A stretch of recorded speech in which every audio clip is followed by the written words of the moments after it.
धर्मवीर वीर छत्रपती संभाजी महाराज यांच्याविषयी आपण थोडक्यात मूवी बद्दल जाणून घेऊ।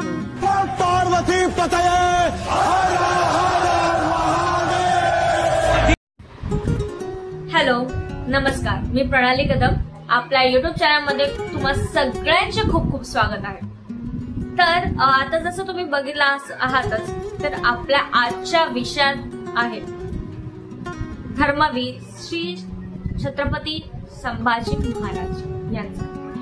तर आता नुकताच आपल्या समोर वास्तव्यास आपल्या समोर 14 फेब्रुवारीला एक खूप छान आल्हाददायी मूवी आपल्या समोर येऊन ठेवला आहे।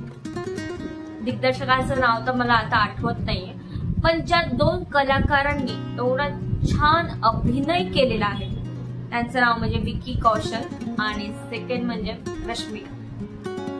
बोलतात ना की जसं त्यांना पडद्यावर बघताना असं वाटत होतं की साक्षात समोर आपले राजे उभे आहेत आणि त्यांचा पूर्ण आपण चित्रपट जो बघतोय आपण असं वाटतं की आपण तो जगतोय। अशा प्रकारे तो मूवी एवढा खूप छान प्रकारे दिग्दर्शित केलेला आहे। त्या सगळ्या कलाकारांना खूप खूप खूप धन्यवाद की आपल्या सगळ्यांसमोर एवढा छान चित्रपटाने आणलेला आहे। तर तुम्ही आतापर्यंत हा मूवी बघितला असालच, कारण की मूवी येऊन खूप दिवस झाले आहेत आणि खूप तुम्ही बघितला असालच, आणि नसेल बघितला तर तुम्ही आवर्जून बघा। कारण बोलतात ना की आपला इतिहास कसा घडलाय, कसा घडवला आहे आणि त्याच्या मागे कोणते कोणते मोठे थोर माणसे होऊन गेली ते आपल्या सगळ्यांना कळलं पाहिजे आणि त्यांनी काय काय केलं आहे आपल्या देशासाठी, आपल्यासाठी, आपल्या स्वराज्यासाठी ते पण आपल्याला समजलं पाहिजे। तर ह्यासाठी हा मूवी आहे। तर मी मूवी बघायला गेलेली, तर माझा पर्सनल एक्सपिरियन्स मी तुम्हाला सांगणार आहे। तर त्यातले मला काही सीन्स खूप आवडले। जसं मी तुम्हाला सांगते की स्टार्टिंगला जेव्हा विकी कौशल म्हणजे छत्रपती संभाजी महाराजांची जी एंट्री होते, जी घोडेस्वार होऊन त्यांच्या मावळ्यांसोबत अंबिराव मामा अजून 2-3 सेनापती त्यांच्यासोबत त्यांची एंट्री आहे, ती एक खूप भारावून जाणारी एंट्री आहे। खूप छान आहे। मी ते तुम्हाला ह्या शॉर्ट मध्ये दाखवते, तुम्ही बघा ते एंट्री।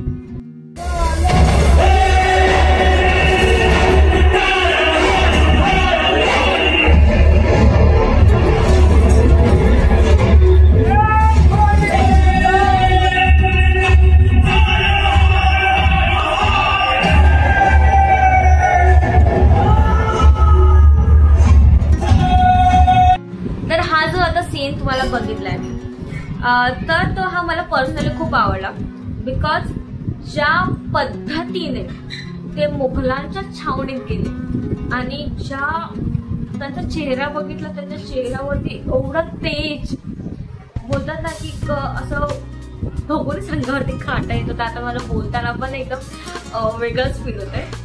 तर त्याचा समोर आता सगळं फ्लॅशबॅक होऊन आला, एवढं छान। आणि आपले सगळ्यांचे ते मराठी चहिते तारे आपल्या सिनेमा सृष्टीतले, तर या सगळ्यांनी खूप छान काम केले, खूप म्हणजे खूप प्रचंड। आता तुम्ही रील्स मध्ये बघा, युट्यूब मध्ये बघा, खूप सगळ्यांचे ना एक रिॲक्शन येतात।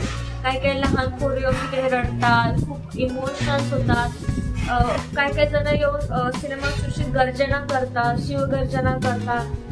आणि एवढं कारण की ना खूप तुम्हाला बोलताना की शब्द कमी आहेत, मला काही सुचत नाही कधी कधी काय बोलू मी त्याच्यात। तर दुसरा अजून एक सीन आहे की जेव्हा आपले संभाजी महाराज जेव्हा त्या मुघलांच्या छावणीत जातात आणि त्यावेळेस ते सिंहाच्या तावडीत सापडतात, तेव्हाचा जो भाग आहे ना, ते अशा प्रकारे असं करून आपल्या ते सिंहाचा चप्पडा फाडतो आहे शब्द। बोलतात ना की हे तर फक्त आपण पडद्यावर बघितलं आणि हे रिअल मध्ये झाले। म्हणजे संभाजी महाराजांना काय बोलायचं आपण, एवढं बळ आहे त्याच्या अंगात, एवढी ताकद, म्हणजे काय शब्दच नाही त्या गोष्टीला. हे फक्त आपण मूवी मध्ये बघतो, सिरियल्स मध्ये बघतो, पण तुम्ही विचार करा ना, हे प्रत्यक्षात झालंय. प्रत्यक्षात म्हणजे we can't imagine this. So मी हा पण एक तुम्हाला सीन दाखवते, तुम्ही बघितला असेल पण तरी परत एकदा बघा, खूप छान आहे तो.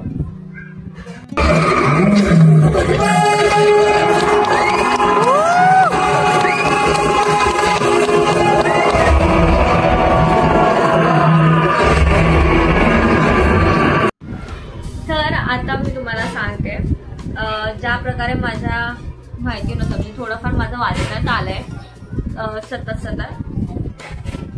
पण ह्याच्यात कसं झालं माहितीये का, ज्या वेळेस संभाजी महाराजांना आपल्या औरंगजेबाने कैद करून ठेवण्यात आलेलं, त्यावेळेस ज्या प्रकारे त्यांचे हालहाल झाले, त्यांची नख, आपल्याला बोलतात ना की एवढंसं खर्च असलं तरी आपण एवढं असं बोलतो. माझं सकाळचं बोलतोय, सकाळी जस्ट मला ट्रेनमध्ये चढताना लागलं. आय वॉज लाईक की किती दुखतंय, किती दुखतंय, कधी हे दुखतंय, पण ट्रेनमध्ये चढताना आपले हालहाल होतात. पण जे त्यांनी सोचलंय ना, हॅट्स ऑफ, आपल्या स्वराज्यासाठी अशी माणसं येऊन गेली, त्यांनी आपल्या जीवाचं रान केलंय. म्हणजे 40 दिवस ते अशा पद्धतीत होते की आपल्यासाठी जो नॉर्मल माणूस जरी असला ना, तर एक दिवस पण जगू शकला नसता. तरी जगू शकलाय तर स्वतः गेला तरी असा, नाही तर मग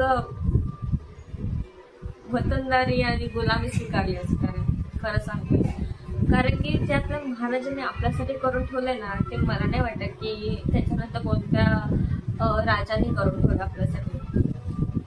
जे 40 दिवस त्यांनी हाल काढले, त्या ह्याच्यात काढले, त्यांचे नख काढले, त्यांना त्यांचे डोळे काढले, त्यांची जीभ काढली, त्यांचे कान काढले, त्यांचे हात तोडले, त्यांचे पूर्ण अंगावरती जेवढ्या जखमा झालेल्या त्या जखमावरती पाणी ओतलं, त्यांच्या जखमांवरती मीठ सोडलं. म्हणजे अशा ह्याच्यात तरीही त्यांच्या तोंडातून एक होऊन नाही आलं की बाई मला सोडा, मला त्रास होतोय, असं काहीही आलं नाही. फक्त त्यांचं एकच जगदंबा. म्हणजे नाही काय, हा माणूस जगावेगळा होता. आपले महाराज होते ते, त्यांनी 40 दिवस यातना सहन केल्या. 40 दिवस, पण त्यांच्यातून होऊ नाही, कोणताच शब्द नाही. त्यांना खूप हाल केले. या मूवी मध्ये सगळंच नाही दाखवलं, पण तुम्हाला आम्हाला सगळ्यांना माहिती की त्यांचे तुकडे तुकडे करण्यात आले. त्यांनी खूप चुकी केल्या. तर मला तरी असं पर्सनली वाटतं की काही ठिकाणी ना, काही ठिकाणी आपल्या भाषेत, आपल्या राज्याचा अपमान होत झालाय. म्हणजे आता आपणच बघतो की आपण ट्रेनमध्ये साधं कोणाशी बोलताना आपण हिंदीमध्ये बोलतो का? काय गरज आहे? ज्या माणसांनी, ज्या आपले राजांनी, ज्या मावळ्यांनी, ज्या छत्रपतींनी हे राज्य उभं केलंय, स्वराज्य उभं केलंय, ते कोणासाठी? तुम्हा आपल्यासाठी. आणि आपण हे डायरेक्टली भाई कहाँ पे हो, जरा थोड़ा सरकले, थोड़ा इधर जाओ, आप भैया कितना हुआ, का गरज आहे? आपला राजा, आपल्या राजाने आपल्यासाठी उभं केलंय. आपली मातृभाषा आपल्याला जपली पाहिजे, आपल्याला आपलं राष्ट्र जपलं पाहिजे. आता मला नाही सुचते काय बोलायचं, पण मला एवढं काय वाटतंय की ज्या प्रकारे त्याने आपल्या राज्याने, आपल्या छत्रपतीने आपल्यासाठी जेवढं केलंय ना, तेवढं मला नाही वाटत की आता कोण करू शकतो. त्यासाठी आपलं मेन कर्तव्य आहे की आपल्या राष्ट्राला, आपल्या राज्याला, आपल्या देशाला, आपल्या राज्याला आपल्या सोबत आपल्याला घेऊन पुढे जायचं. आणि मेन म्हणजे मला असं वाटतं की आता जी लहान लहान मुलं आहेत की ज्यांना आपल्याला इतिहासाचं काहीच माहिती नाही, कारण की लहानपणापासून त्यांना मोबाईल भेटतो, त्या मोबाईलवरती गेम्स, व्हिडिओ गेम्स, स्कूलमध्ये पण एवढं नाही शिकवलं जात. हिस्ट्रीमध्ये लेसन्स, हिस्ट्रीमध्ये लेसन तेवढ्या कुठे असतात. पण मला तरी असं वाटतं असे मूवी यावेत जेणेकरून त्यांनी आपल्या राजांबद्दल माहिती जाणून घेतली पाहिजे आणि आपला इतिहास वाचला पाहिजे. आपला इतिहास जेवढा जास्त लोकांपर्यंत पोहोचला पाहिजे, कारण आपल्याला आपला इतिहास आपल्याला बघितला पाहिजे, वाचला पाहिजे, आत्मसात केला पाहिजे, कारण हा इतिहास होणं परत पॉसिबल नाही आणि आपल्याला आपल्या देशाची, आपल्या राष्ट्राची काळजी घेतलीच पाहिजे. त्यासाठी मी आता एवढंच बोलते, कारण की मला पुढे नाही समजत आता काय बोलते काय. पण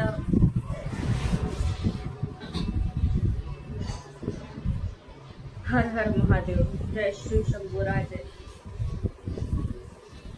आणि हा, तुम्ही जर मूवी नसेल बघितला तर नक्की बघायला. बाय.